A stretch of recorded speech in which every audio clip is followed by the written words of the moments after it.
Welcome to the Mind and Life podcast. I'm Jamie Bristow, your guest host for this episode.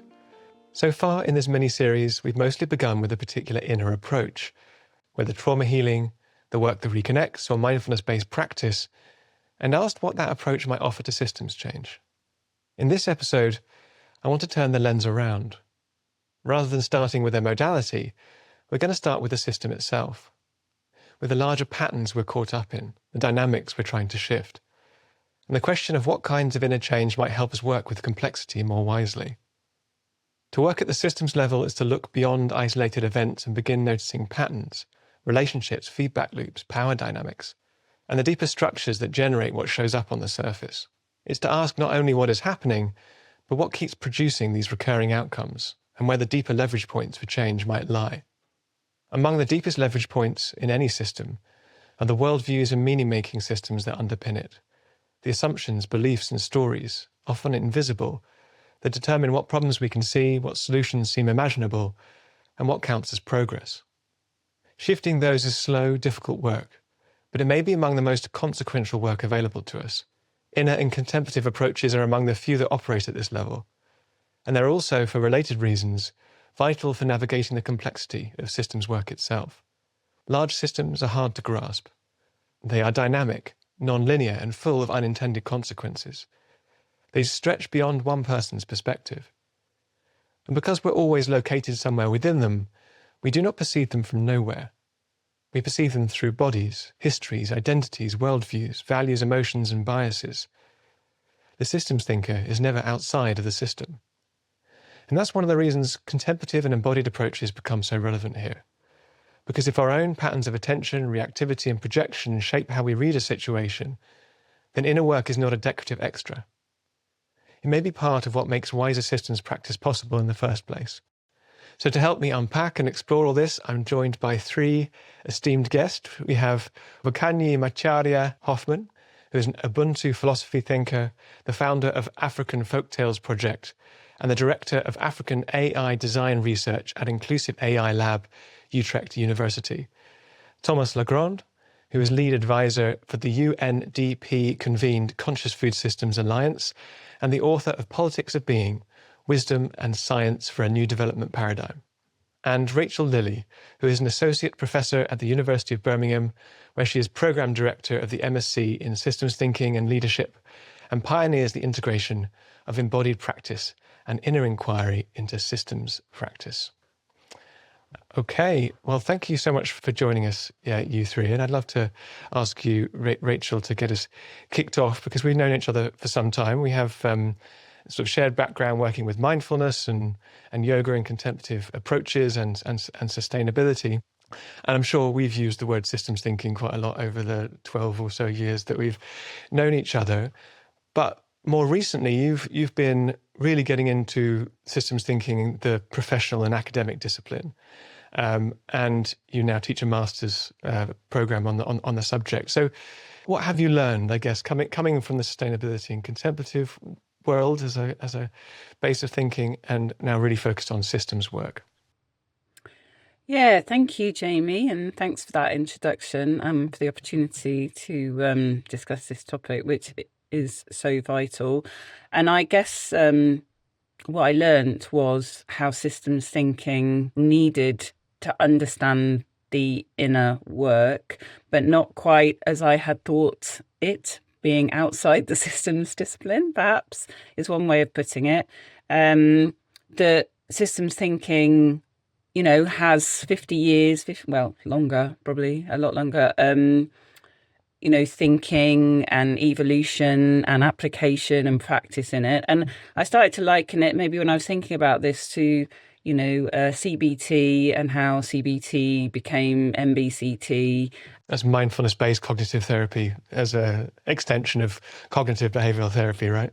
Yeah, so cognitive behavioral therapy, which obviously is a very, it's very technical, actually, CBT, isn't it? And mindfulness, because of certain aspects about CBT that really link to mindfulness, there was a recognition of how these two might fit together. But then there was a lot of work to actually put them together.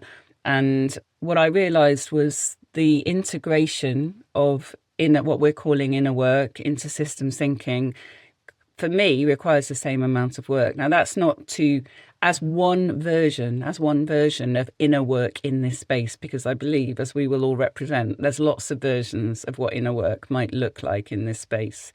But one version is a much more integrated inner work in systems practice. And I'll give you one example so that, just to start us off. So obviously in systems thinking, well, there's two concepts that are really, really important. One is boundaries. What are you deciding is in your system? What are you deciding is out of your system? Because the minute you change your boundaries within a system, you completely change how you're seeing the system.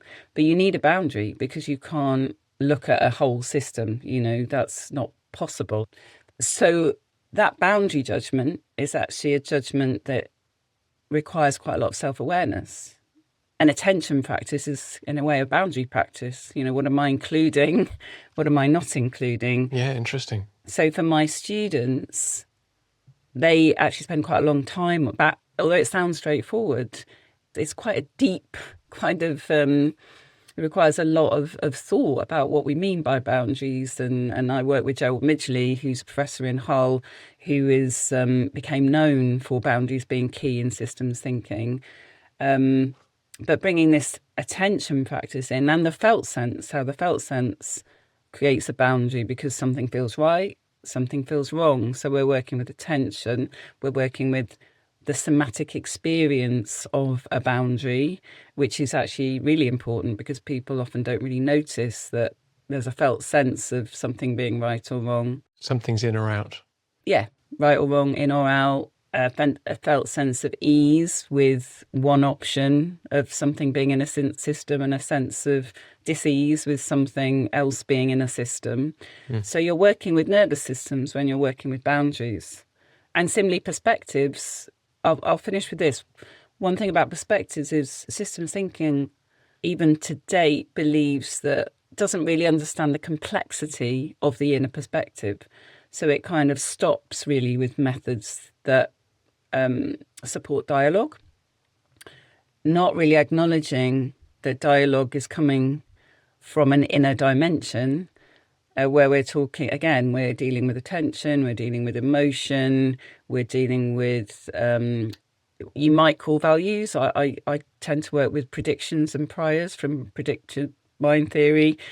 And we're dealing with the fact that because of predictive minds, we generate our own reality. So we're generating our own systems. So perspectives are a lot more complex than systems thinking actually understood. And what this work really brings, just on those two systems concepts, is really helpful inner practices to support working with those concepts and ideas.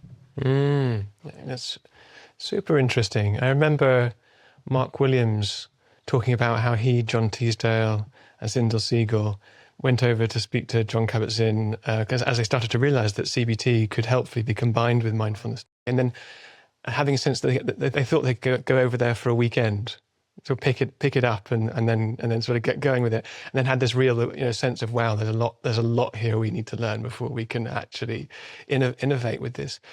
But would you say in general systems thinking has tended to be quite sort of verbal, conceptual, and thinking about sort of structures and physical systems, and it's starting, it's the beginning of its journey towards considering the inner dimension, and particularly the embodied inner dimension of systems thinkers themselves?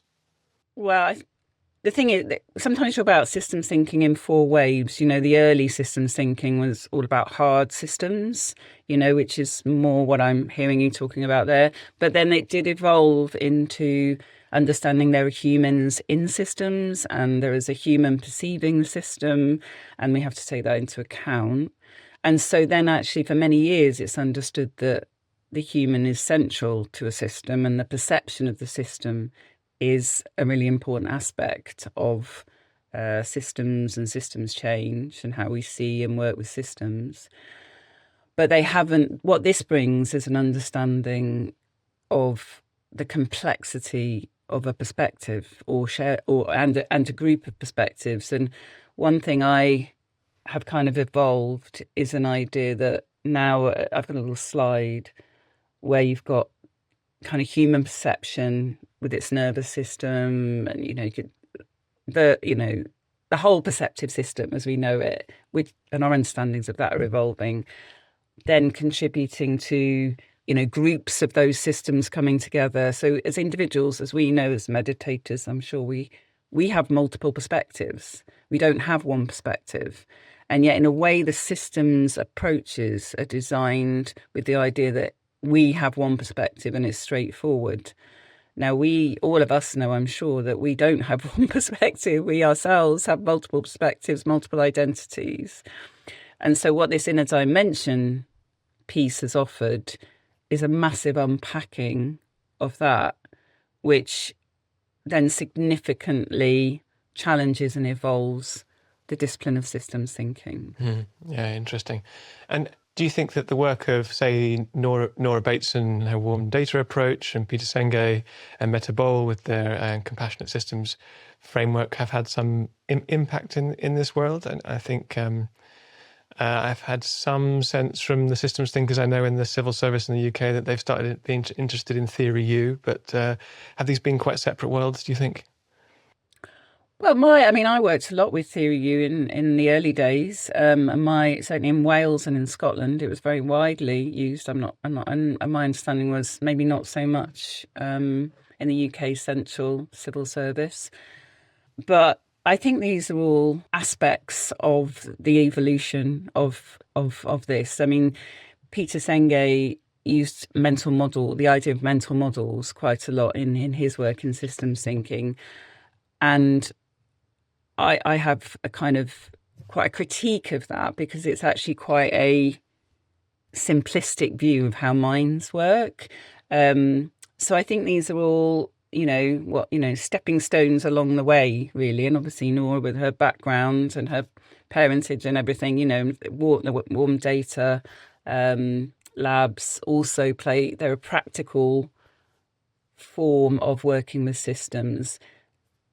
It's like you say with the mindfulness-based cognitive therapy, this is a massive topic when we start to unpack it. And what we need are the spaces, really, where we can discuss this and evolve the different strands that this is going to look like. Because like I say, inner work will come out in multiple ways, as I'm sure my colleagues here will also, my friends here will also, speak to. Yeah, well, on that note, turning now to Thomas, with a particular look at the food and agriculture system that you spend your life now considering, could you help us consider what is included, to Rachel's point, in and out of the food system? Where are the boundaries? What's what when we say the food system, what does it entail? Sure, Jamie. Thanks for inviting me in that conversation, and thanks, Rachel, for the introduction.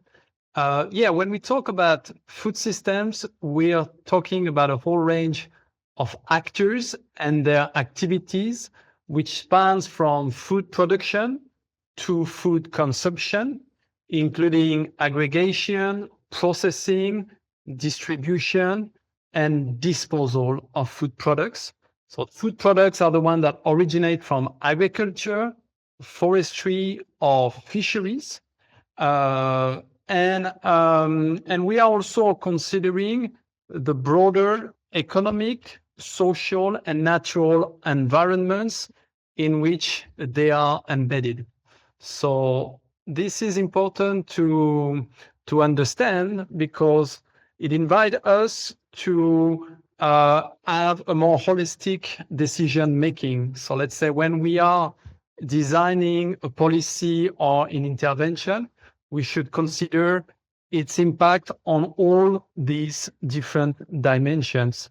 So for example, if you look at the last few decades, there have been, improvements on from an economic perspective on food systems. These have grown as economic activities, but they have also created important negative externalities, negative impacts on human health and the environment. So there are, for example, some economic studies that says that these negative impacts, according to FAO, amount to between 10 and 13 trillion dollars. And when we compare that to the value of food production is only $4 trillion. Oh, wow. The value of food systems, with all the value aggregation along the value chains, goes up to 15 to 19 trillion dollars. So, which means, if we're only considering the economic dimensions, we miss a lot around, the full picture, and we may not take the right policies that optimize the value of food systems for the whole society. Wow.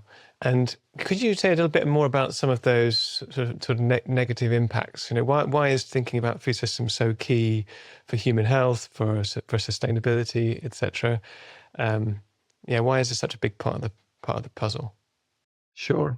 So these negative externalities, at least when they are measures in terms of economic value, there are also something that we may not be able to fully measure or question the way they are measured. But most of this negative impact actually comes from its impact on human health. We know nutrition plays a very important role on human health, and we have some 2.5 billion people that are actually obese or let me just check, overweight, sorry, and that creates a lot of health problem, right? We have 900 million adults who are obese, and that creates, we hear a lot recently about the role also of ultra processed food that are becoming more and more centered in the way we consume food. The other part of these negative externalities are the environmental impact. So the food systems is the biggest driver of environmental degradation. It's responsible for 80% of tropical forest deforestation, tropical deforestation, where most of the terrestrial biodiversity is. It's also responsible for roughly a third of greenhouse gases emissions that are causing climate change. So, they create their negative impact on climate and biodiversity. Also has a huge cost for societies. Wow, so it's hugely important and huge, right? This is touching every corner of the planet and so many different parts of our lives and different sectors. Why is it important to think about it in a holistic way? I know that Andrew Bavanek, who is the head of Food and Agriculture at UNDP, I think, Thomas, is that right? Yeah, so food systems, yeah. Had the insight that traditional change approaches weren't working and a shift in consciousness was required. That was the original insight that he convened, many volunteers and experts to help him think through that. And you're leading the alliance that resulted from it. Why do you think Andrew had that insight? Why haven't traditional approaches worked, and what might be needed? Yeah, I think we have to realize that, like many of us, this comes from his own personal journey, where he realized, and when he started to look inside of himself, he was able to understand more things and maybe start a process of transformation, and could see how that process of transformation, personal process, relate to some of the challenges that we are facing in the world, and the need for greater awareness, greater compassion, greater nature connection, for example. And he has worked very much on the technical level, the policies, working with governments, multi-stakeholders processes, and realized that there was this missing piece of, could call it, inner transformation. Especially in the work he was doing, he was already very engaged in trying to foster deeper collaboration among stakeholders working on the same subject or value chains in the case of green commodities, for example. And so they have developed some approaches to foster greater collaboration, but realized that these were not effective as they should be because they were missing that important dimension of consciousness. Now, so that's why he decided to explore this aspect and then set up this Conscious Food Systems Alliance. Thank you, Thomas. Really important work there in such a mainstream and influential context. Wakanyi, you're also working with quite an influential system or sector, trying to work with the tech industry and AI in particular. Could you help us understand how that different sort of system fits together again, sort of where are its boundaries? How does it sit within society? Yeah, thank you so much, Jamie, for that question. And thank you, Rachel and Thomas, for grounding us in systems thinking. I would like us to unpack this word system. What do we actually mean when we're talking about systems? What is a system? So I like to push back on the idea of systems as things that are something that is outside of us. System is us. We are the system, right? Systema. If you go back to the original meaning of the word, systema means, an organized whole. So how are we organizing ourselves into wholeness? Whether it is, so there are smaller versions of systems of the whole, right? As Rachel said, you might require a boundary around yourself, just as one system within of yourself. And as a community, you're also a system, right? You're coming together and you're connecting in particular ways. But that doesn't mean bonded together for better or worse. When a system fails, it is because we have not accepted the boundaries that exist between different things. And so from that perspective, when I look at technology, AI in itself is based on algorithms, right? And again, we must unpack what does that mean? What is an algorithm? An algorithm is a rule-based set of steps for solving problems. So beneath every one of those LLMs that we have, whether that's Claude or... That's the large language model, yeah, for anyone who's been living underneath a rock. Yes, exactly. Each one of them has an algorithm. And I think the only company that's been able to actually publicly publish their algorithm has been Anthropic, if I'm not wrong. I think Microsoft haven't. Again, don't quote me on that, but we might, we can look into that. But as far as I know, at the moment, at least we know what the big set of rules underneath the Claude's machine. We understand what the question is or how it's supposed to respond to the questions that people might pose to this system.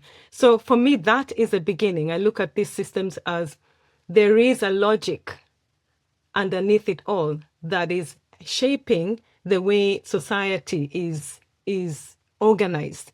So that organizing us into whole, if that's what system means, when we look at AI systems, they are trying to organize us into a particular wholeness. And what that particular wholeness is also dependent on how we, as members of the system that did not invent AI, did not particularly, create it, but we are actually part of its logic of thinking, right? So there's a feedback loop. So I look at that human in the loop, not just at the design stage, the technologists that are creating the code or writing the code or collecting data and training the models. But I'm also looking I'm more interested in the rest of us, the 8 billion of us that may think that we can opt out of this system, but we are entangled in a system that we might not be fully understanding how we help to shape it. So that's sort of, for me, I have to get down to that basic level. What are we actually solving as a whole? What is this wholeness that we're getting into? What is the question that we're sitting with?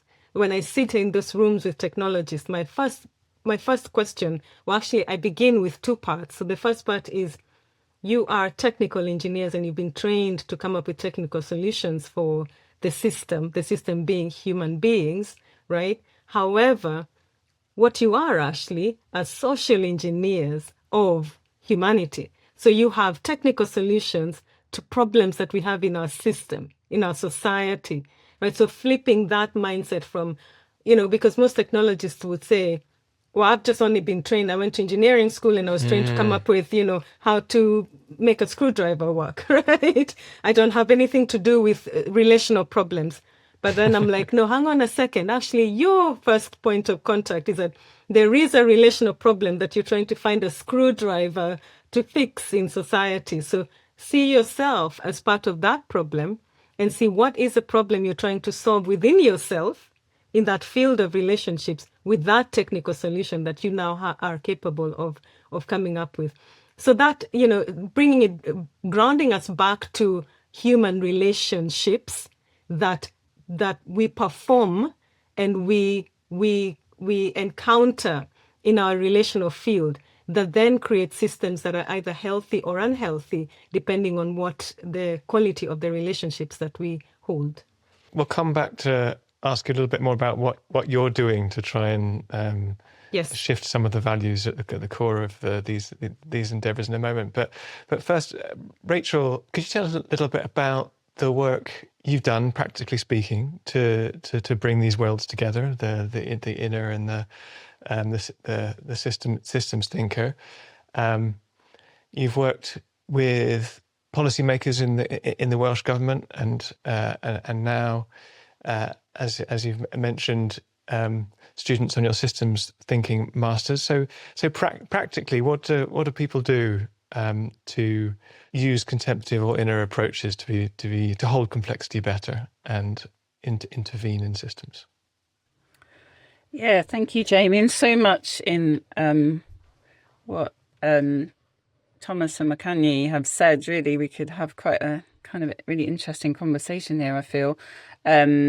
So yeah, I started off actually maybe where some people, some of the, because I was looking at some of your papers, Jamie, with that you wrote with Christine Walmsler, and that sense of maybe just delivering MBS, slightly adapted MBSR courses in Welsh Government. That was my starting point. In a context where Welsh Government were trying to integrate psychology into policy making through behaviour change. So it's the first time really that policymakers had really understood that human beings, and we've talked about it here, logic, rationality, how are we understanding logic and rationality in the policy space? And we realise we're using a version of rationality that comes from economics, what's his name? Economicus. Economicus, that's the one. Outdated model of which is an outdated model of rationality. But that is how a lot of how policy is done, how it's this idea of rationality where it's just all about information deficit. I mean, you'll know this as well, Jamie, this idea that if we just tell people things, they will then change. And this is probably where we were starting out on our early journeys with this. And behaviour change was one of the first things that came along. And some of behaviour change is more systemic, I think, than other, but it's there. And so we teach people contemplative practice, and will that in itself, if they're also trying to deliver policies in this space around behaviour, will that in itself start to change how they see it and do it? Now, my experience in those early days where people do not make the leap, that they can quite easily do mindfulness and do an MBSR adapted course. Number one, we all know how hard that is to get into the workplace, actually. That's another big issue, just because people don't have time, there's not the resource to do it. But then will they make the leap? And my, as I say, was that they didn't. The leap to making more informed decisions, or more, with a better model of mind. Yeah. So, for example, in some of the papers that you wrote, for example, you talk about mindset, so you talk about values, for instance.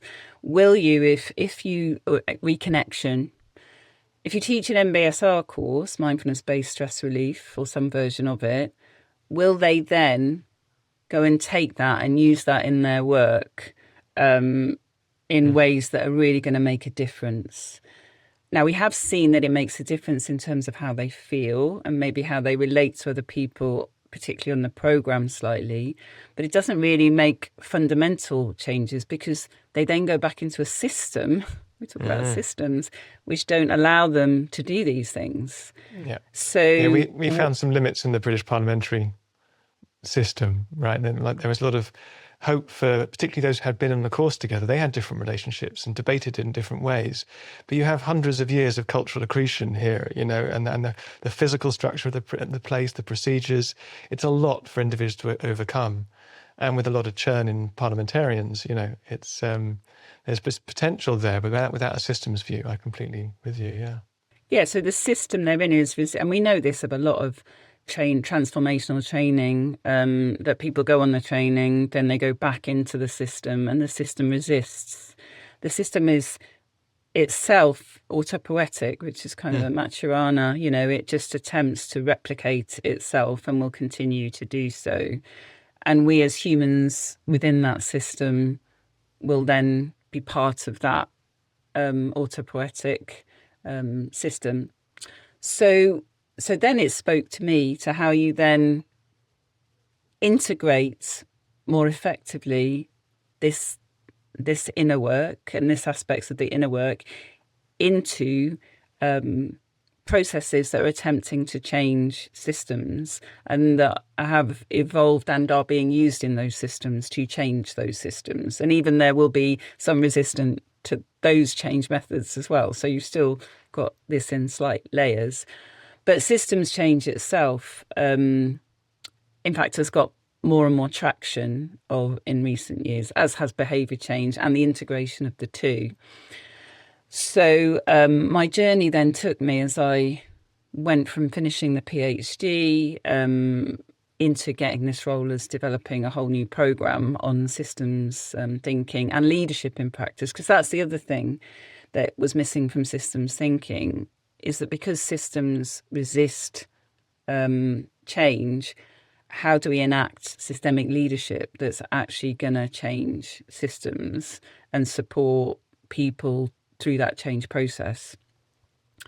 And both systems thinking and actually systemic adaptive leadership, they all start really from a premise. One lens we can look at this through is they start from a premise that human beings do not actually see reality. We come back to they are not rational. They are not logical in the ways that we talk about it. So, and in fact, Gregory Bateson, Nora Bateson's father, one of his early statements was the reason we've got effectively this kind of polycrisis at the time is because there's a complete mismatch between what's happening out there and what humans are perceiving. Mm-hmm. So the starting place for our masters became, what do we understand about how human beings perceive the world, about our own perceptive systems? And so then straight away we're on that inner journey, because what we realise within, and I think this is a key, this is something I've asked to audiences globally, is, what do they understand about their own perceptive system? What in their education, anywhere. Mm.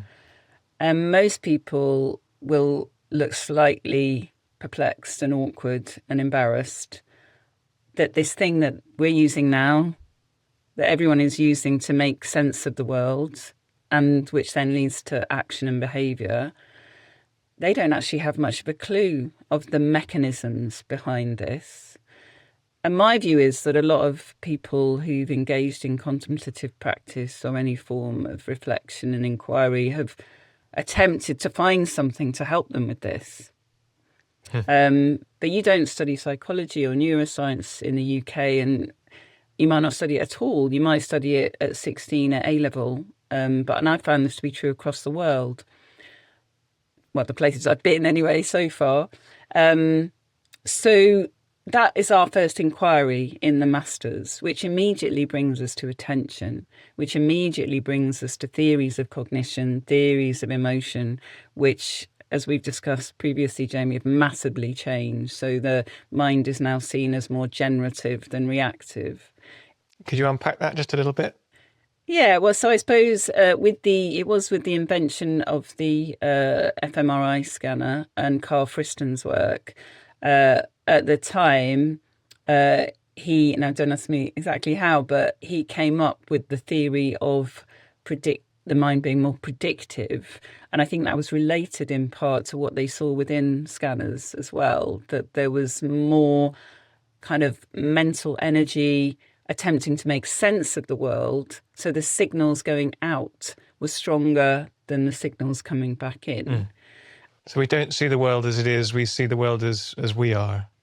As we are, and as we expect to see. And we start to act in the world as though the thing that we expect to happen based on prior experience is going to happen again.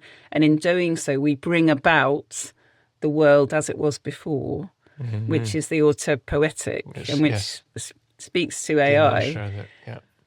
So the problem, in essence, is much worse than bias. We talk about bias as though there's something that's outside of the bias that can somehow see the bias and change it in a way.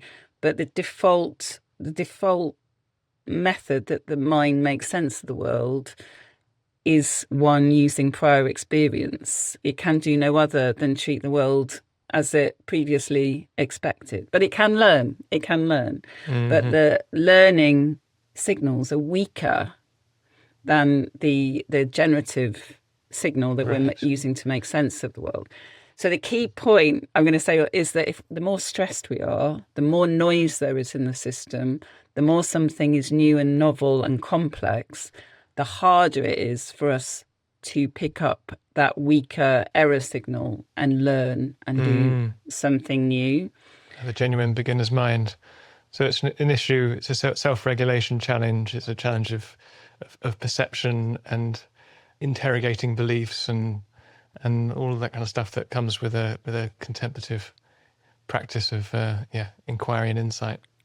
You need to slow it all down. You need to be checking your own assumptions, but these practices are enormously helpful, as well as others in this space.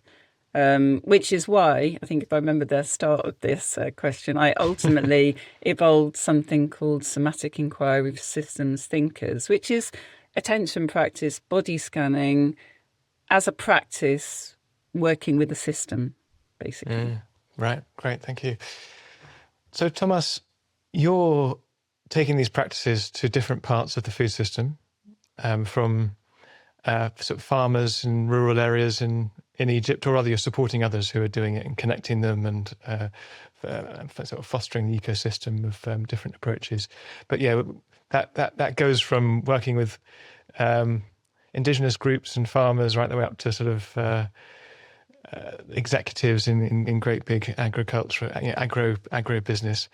Could you just give us a sense of what the Conscious Food Systems Alliance is and how you're, to Rachel's point, helping to develop self-regulation and insight and sort of values awareness, etc.? Sure, Jamie. Yes, so the Conscious Food Systems Alliance is a global movement focused on helping the stakeholders involved in food systems in cultivating what we call the inner capacities that we think are required for food systems transformation. So in essence, we are first a global community of practice and learning, helping people all over food systems in all over the world be able to connect, to learn from each other, to collaborate. We are also helping them directly cultivate these inner capacities through a Conscious Food Systems Leadership Program. We're running now the 6th cohort of it. And we also are providing technical assistance and funding for activities on the ground. And we have seen, a lot of momentum around our work.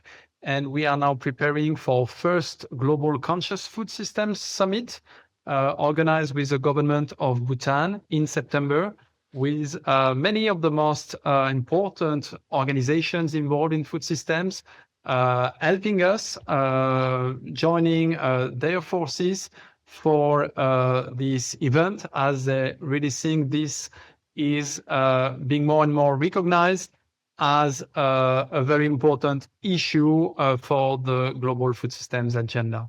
Could you give us an example of one of these programs, maybe at the different levels, like what participants in some of these programs experience? Sure. So, for example, we have been supporting training and deep conversations with farming communities. For example, in India, with the framing of human values, which they have found is helpful to anchor, I would say, more solidly the agroecological transition into a different worldview and relationship, in particular with nature. We are working, for example, also with SICEM in Egypt, which is a famous initiative who have been able to green the desert through biodynamic agriculture. And their approach is centering very much consciousness. The founder started the organization with a tractor and piano, because he really believed that cultural and inner development is an integral part of that transformation. They have been very successful, and they are providing, for example, to their employees half a day per week for their own inner cultural development.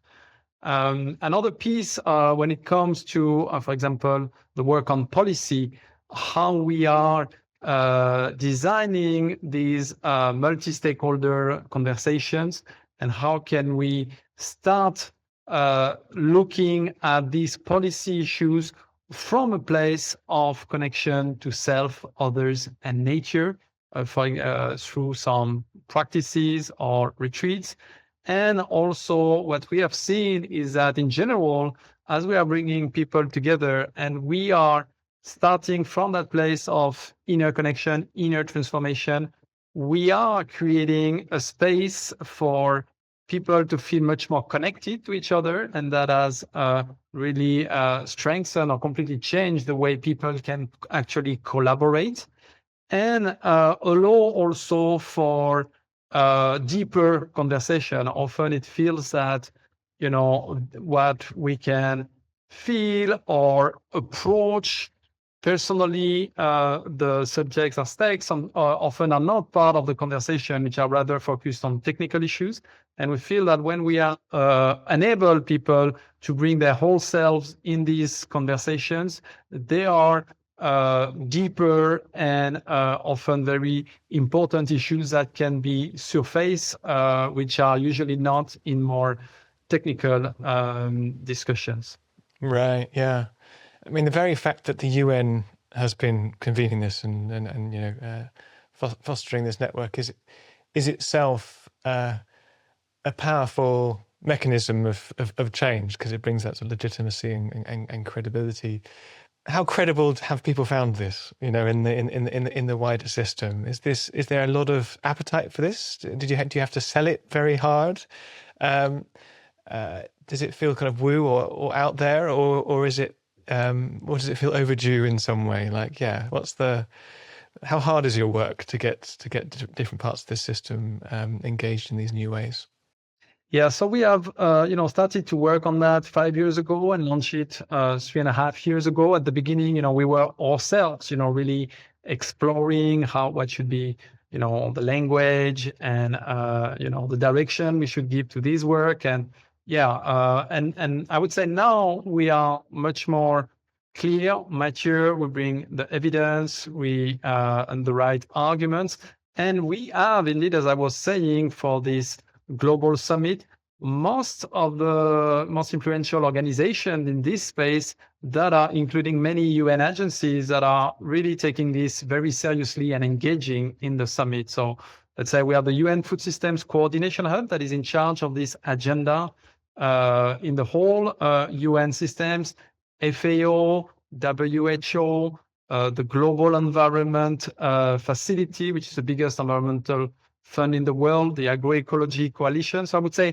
most of the main actors, at least, I would say more on the public side, international organizations, NGOs. We have also now numerous governments also coming to the summit. So I would say we are really, seen as a very relevant piece of the global food systems agenda at the moment through these many organizations. Well, that's encouraging, very encouraging to hear. Wakanyi, we've in this mini-series, we've already heard a little bit about Ubuntu. Martin Kalungu-Banda, who is a member of the Presidency Institute team, gave us a sort of a light touch introduction in the context of the work of the Presidency Institute and Theory U, and that's one of the main lenses or bits of your thinking and your work that you're bringing to the AI world. Could you tell us a little bit about how you're trying to intervene and shift the ways people are thinking, feeling, and being in this in that world? Yeah, well, Ubuntu, as you know, is this sort of African moral conception of personhood, what it means to be a person.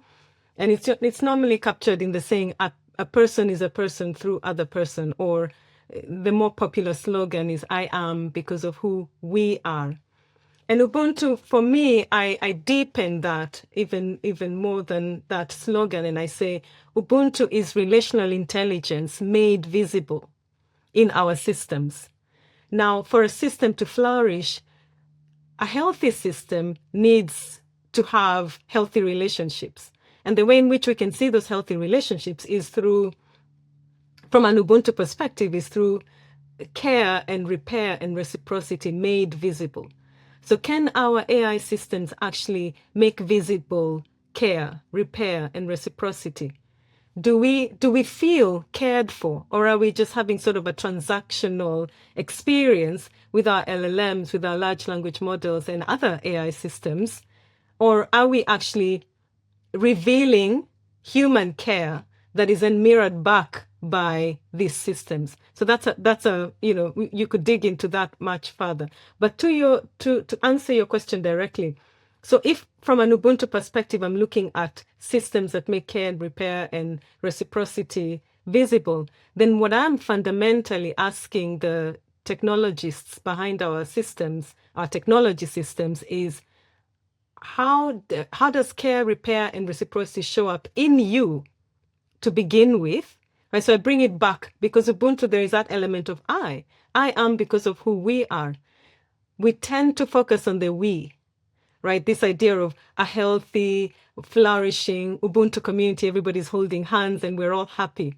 But there is the aspect of the I, the examined and the developed and the developing I. So that inner developing self, sense of self, has to be consciously aware of the way in which it makes visible care, repair, and reciprocity. So for example, take you, right, Jamie, right? How does Wakanyi or Jamie actually care about themselves? How do people establish that Jamie cares about himself? Right? We can probably see in the way that you carry yourself. We can see in the choices that you make, right? The food that you choose to eat, or the amount of sleep that you get, just the bare basics, the way that you speak, the way that you relate to others. And we all fundamentally know if a 5-year-old would tell someone who cares for themselves and a person who's sort of careless, right? We don't hold up, we don't look for role models in the within groups of people that are, abusing substances, for example, right? That's not a model of a person that actually cares, right?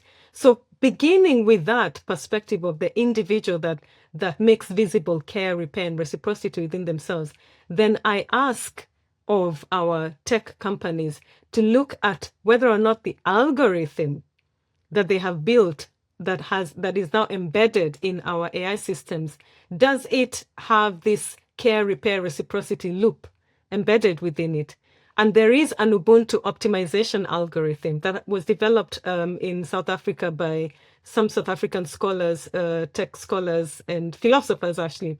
in conjunction with some colleagues in Japan, and they came up with Ubuntu optimization algorithm, which actually performs significantly differently from other algorithms that are optimized for profit and maximizing productivity, whereas the Ubuntu optimization algorithm maximizes for collaboration, which is embedded in the Ubuntu way. So the algorithm would be different, and it would create a different LLM. Absolutely. The model would be different, and so my felt sense of it when I'm interacting with it would be different. The different sort of outputs it would give me, and it would shape my writing in a different way, or my coding, or whatever else, because of the different philosophical principles.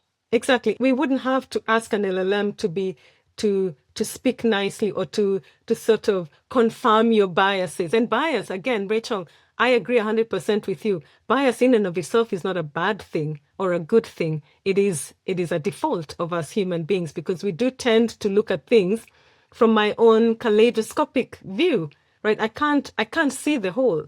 I need others. So that's Ubuntu. I need others in order to see the wholeness of the system.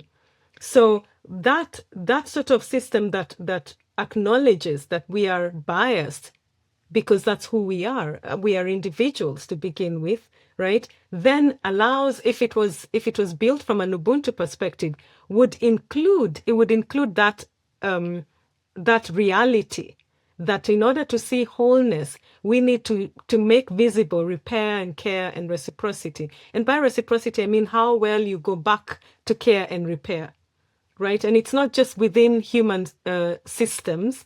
Ubuntu is not just about people and people only. It is also about humans and the land, right? How much we care about the land. That should also be made visible in our AI systems. So demanding that our AI systems actually reveal their environmental impact is not something that should be surprising. It should be it should be part of the algorithm. It should show you at the end of the day, hey, Jamie, by the way, all those questions that you asked, all those reports that you produced actually took X amount of water from Congo, from a river in the Congo, Brazil, or whatever. Like, that should be obvious. It shouldn't be something that we demand of later on. And in that way, that sort of Ubuntu optimized AI is helping you cognitively remember that you are responsible for how you shape the system that you live in, right? That your own decisions as an individual actually affect the whole. That's the I am because of who we are, and that you take responsibility for your part in the wholeness. Anecdotally, meditation practice is quite popular in the Valley, or in the tech world. Yeah. But maybe in quite narrow ways, or narrow telos, or the reason why they're doing it might be about optimization.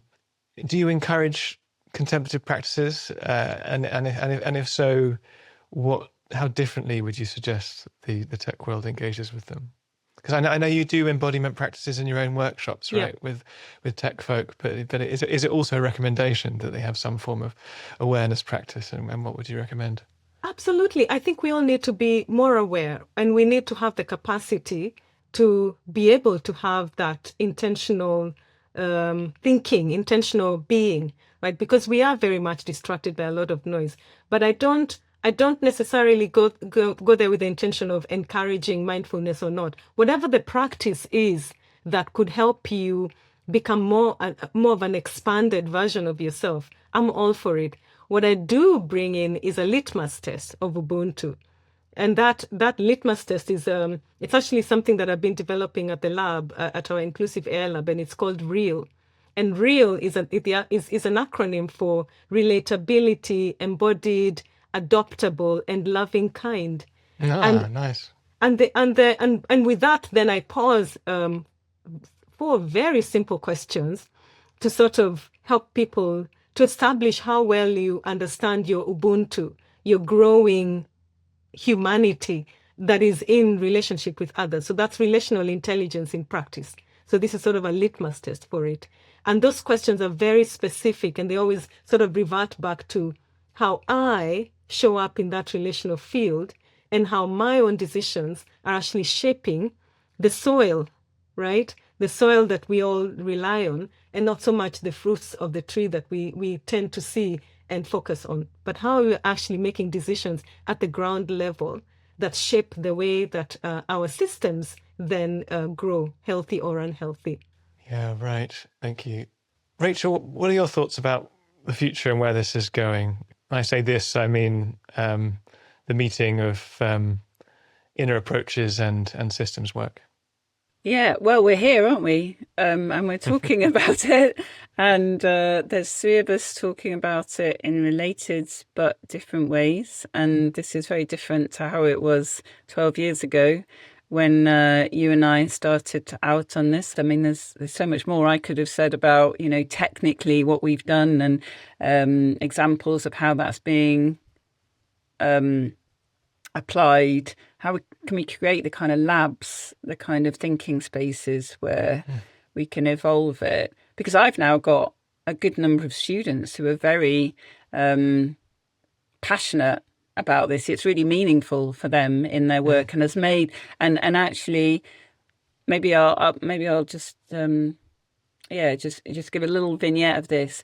Is I've had two cohorts of my master's students at the master's program have come to an end, and at the end they have to do a kind of presentation as to where they've got to, and the most common story that they offer is, well, I joined this course. It was all about systems thinking and leadership, and I was really expecting to get a set of tools, a set of understanding and tools of ways that I could deal with, work with systems. And again, remember, they're working in very complex and chaotic environments. So they hoped they would come away with more tools in the bag to deal with this. But they said, but I've actually been transformed. I've actually had a transformational experience, and I see the world really differently. And that is actually making me a much better systems practitioner. And the thing, we haven't gone completely through everything we integrate, but it's around attention, understanding attention, theories of mind, theories of emotion, body scanning, somatic work, also quite intense coaching to really encourage people to consider their identity construction on all kind of levels, their positionality within the world, but also their histories and how that is really contributing to how they're navigating power and difference. So they come away saying this has been massively transformational. So I'm sure there are many practitioners and innovators and researchers who work with contemplative practices and inner-led approaches listening who've interest in systems thinking as a profession, as an academic discipline has been piqued. What would you recommend to the field, as it were, for us to move towards a better understanding of the systems expertise that there is? So, we're dealing with high levels of complexity here, and we're dealing with a real change, a real shift in how we might see things and do things. This is new, so there's not much out there. So I would encourage anyone, we need to create platforms, ways of sharing that information. I actually think it's hard for all of us when these transformational practices have been so transformational for us personally, to actually be not attached to particular ways of seeing how this needs to be integrated. So I think one of the key elements, if I might say, is exercising non-attachment, actually, because our own expectations, our own priors relative to what a deep and personal practice is. And we need to exercise a little bit of non-attachment and kind of think, well, we actually need to see this problem very differently in very many different ways, if you like, Jamie. And so holding that space of being in the uncertainty, I guess, which is massive in systems change and complexity, how to stay with uncertainty, how to keep open to the many ways that this might be being integrated and making a difference. Again, how can we join together to create the spaces where we can explore that and really be open to what's emerging, And there are lots of things emerging. Yeah, that's a powerful point. There's so much potential here, and we are feeling, I think, a cohering of what you might call inner change, or inner approaches to meeting the problems of the world. And also, there are little subfields, what I sometimes call base camps. In fact, the final episode of this mini-series, we're going to be talking about mapping and ecosystem development, and how we pull some of that together. But it can be that we have, from my perspective, like mindfulness, for instance, I was advocating for that primarily for 10 years. You can be quite attached to that particular discipline or family of approaches. And this conversation is very interesting, starting with the systems view first, and then thinking, out of all the things that are on offer, what's the most appropriate for this context, or combination of approaches is a different way of going about it. Thomas, where are things going with the Conscious Food Systems Alliance? What are your plans, aspirations, long-term goals? Thank you, Jamie, and happy to build for this transition what Rachel just said about the need to stay emergent. I think this has been very very alive for us, maybe sometimes not necessarily chosen, also because of short-term funding and these kind of things. But I think this has, at the end, played on our favor to really, rather than, which is a bit the old kind of mindset, at least in our field, where we have this 5 years project with a logical framework, and we implement things in a very kind of linear kind of thinking. With this, I don't think we could have planned, let's say, to have 3 years after launching an initiative, have a global summit of this kind with that kind of momentum. And I think at the moment we are also really looking forward of what wants to emerge through that. We want also to support more the implementation, whether it is with farmers, farming communities, with policymakers, or how to bring that also in the ways of working and organizational cultures. I think the implementation is really important. There's a strong also dynamic around regionalization in terms of our own organization within this alliance. And I mentioned this Conscious Food Systems Leadership Program, and we're getting organized now to have more regional cohorts facilitated by regional facilitators. In terms of implementation, it's also how we can build these conscious food systems at the local level. And, the whole, how do we build the governance of the alliance, the organization? And I think what we are drawn also to evolve beyond food. We think that agenda around inner transformation for systemic change, we feel we have learned a lot in our space in food system that can be applied to other sectors. Very next to food systems are really embedded also in the environment and climate agenda.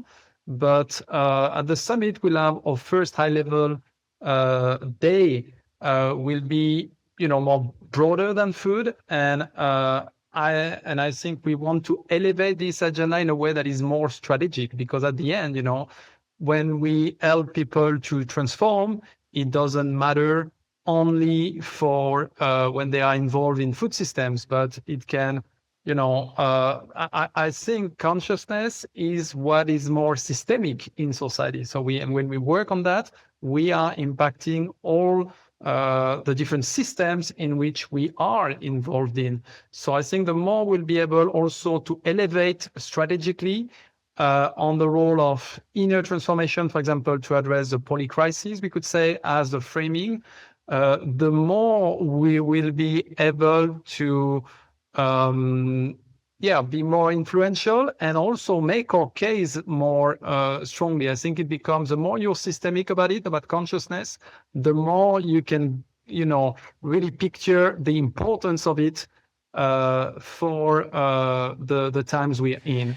And that's partly a challenge of sort of language and the right framing for the right place. One of the framings that Wakanyi and I have both worked on is the inner development goals, with what's now called the inner development guide, with 25 skills, qualities, and abilities or capacities that have been derived through a global survey of I think 30,000 people in 190 countries. I think it is 100. Yeah. So we do have this sort of global language to talk about how, and I think systems thinking is one of the 25 skills on the guide, as well as like complexity awareness and critical thinking in the kind of thinking domain. And Wakanyi, what is possible, do you think, with the work that the Inner Development Goals has done, and we've been touching on here today, to bring this into sort of mainstream and high-level discourse? What's the role of the IDGs, and where could this go? Right. So I sit on the advisory board, the transition board for the IDGs. It's transitioning from a sort of centralized organization out of Sweden, and then sort of spreading out, decentralizing, and being able to accommodate or make visible the ways in which other parts of the world grapple with the concept of inner development. And we know this, this was sort of the biggest criticism of the IDGs, is that, well, we can't have this top-down sort of Swedish-led idea of inner development, which is very much one particular cultural way of thinking, going back to the idea of algorithm, right? This sets of rules from a particular culture surely cannot, and we know that it's not possible. But what I sit with from the IDG's perspective is that what the IDGs have been able to do is to create the language around inner work. And that language is really naming, without being explicit, but I'm explicit about it, that the big elephant in our system of humanity is care. And that we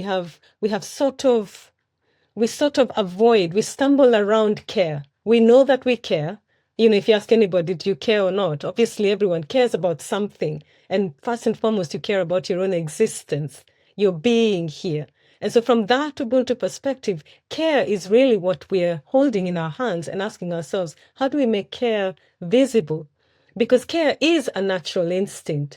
And if we make it seem as if it's something that only is experienced outside of ourselves, or only when I need something, then it changes it changes what it is, the quality of care within yourself.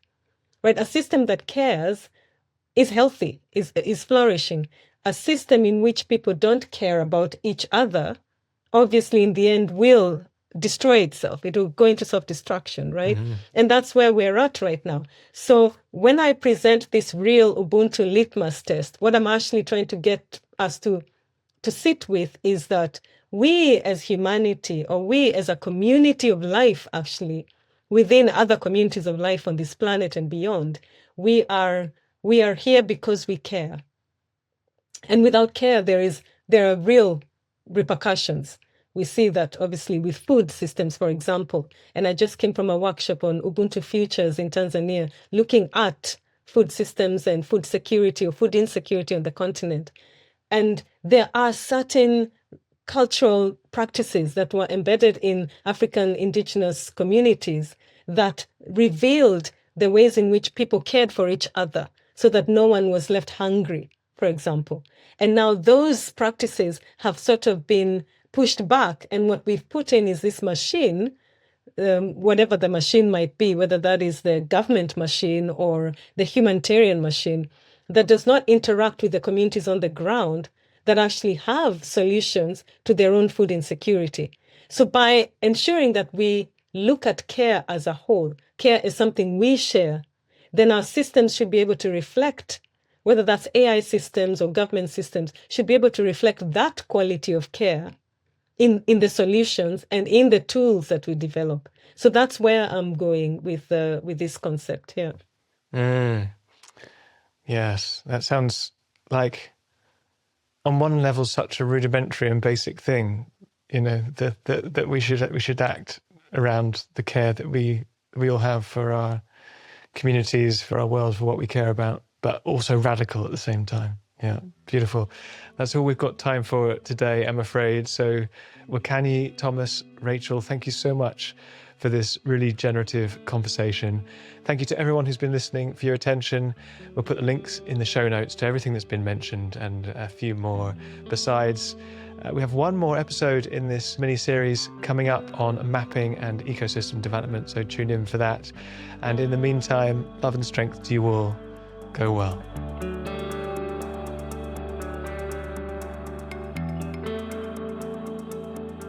Mind and Life is a production of the Mind and Life Institute. Show notes, transcripts, and other resources for all our episodes can be found at podcast.mindandlife.org. Visit us at mindandlife.org, where you can learn more about how we bridge science and contemplative wisdom to foster insight and inspire action towards flourishing. If you find these conversations valuable and you'd like to support the work that we do, you can make a donation of any amount at mindandlife.org/give. Be well, take care of each other, and thank you for listening.